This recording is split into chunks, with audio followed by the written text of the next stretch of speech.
જી આપનો પરિચય અને આપની અરજીઓ દ્વારા કાર્યવાહી કરવામાં આવી છે, શું કહેશો? જીતુભાઈ સેવક, સામાજિક કાર્યકર, ડાકોર. ગોમતીની પવિત્રતા જળવાય તે માટે વારંવાર જે તે સમયના ચીફ ઓફિસરો દ્વારા અને દરેકને રજૂઆતો કરવામાં આવેલી કે આ નૌકા વિહારનો કોન્ટ્રાક્ટ જેને આપવામાં આવ્યો છે તે વારંવાર અલગ અલગ પ્રકારની શરતોનો ભંગ કરતો હતો. ગોમતીની અંદર સ્વચ્છતા જાળવવાની, નૌકા વિહાર સંધ્યાકાળ બાદ ચાલુ નહીં રાખવાનો, છતાંય પણ સંધ્યાકાળ બાદ નૌકા વિહાર ચાલુ રાખવાનો અને ગોમતીની સ્વચ્છતા નહીં કરવાની, તે બાબતે વારંવાર ફરિયાદો મળી હતી. એ ફરિયાદના અનુસંધાને અમે જે તે સમયના ચીફ ઓફિસરશ્રી અને ચૂંટાયેલી પાંખનું ધ્યાન પણ દોર્યું હતું. છતાંય કોઈને કોઈ કારણસર કોઈ કાર્યવાહી નહીં થતી હતી અને આ નૌકા વિહારની સંચાલકની દાદાગીરી સતત ચાલુ રહેતી હતી.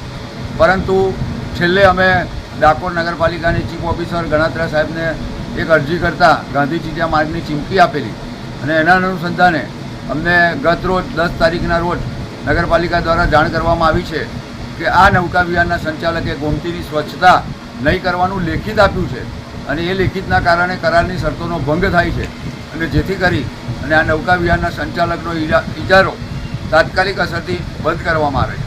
પરંતુ અમારી માંગ છે કે આ જ નૌકા વિહારના સંચાલક દ્વારા બેદરકારી દાખવી અને છેલ્લા કેટલાય વર્ષોથી ગોમતીની ગંદકીમાં વધારો થઈ ગયો છે અને એ વધારાની ગંદકી સફાઈ કરવાની જવાબદારી જ્યારે નગરપાલિકાની આવે છે ત્યારે અધધ ખર્ચ થવાનો છે.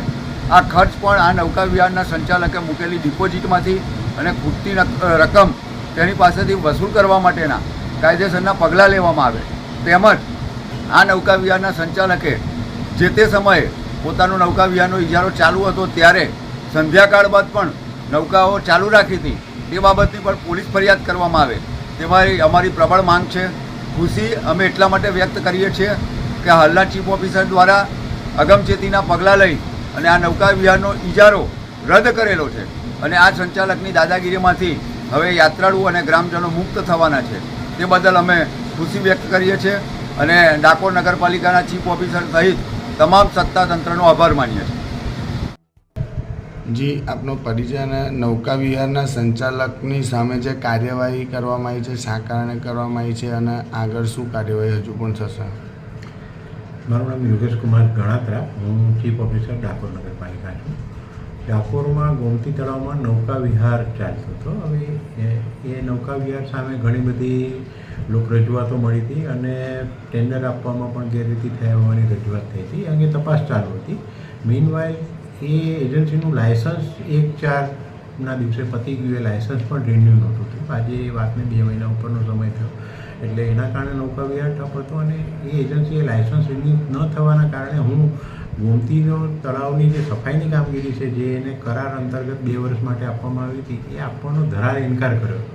એટલે કરારની શરતોનો ભંગ થતો હતો અને એ બાબતે એક જાગૃત નાગરિક દ્વારા મને રજૂઆત કરવામાં આવી હતી. એના કારણે તપાસ કરતાં ગોમતી તળાવની એ સફાઈ ન કરતો હોવાના કારણે અને એણે લેખિતમાં એનો ઇનકાર કરેલો હોવાના કારણે કરારની શરતોનો ભંગ થતો હતો અને એનું લાયસન્સ પણ રિન્યુ થયેલ ન હોવાના કારણે ન છૂટકે અમારે નગરપાલિકા દ્વારા એનો નૌકા વિહારનો ઇજારો રદ કરવાની ફરજ પડે છે.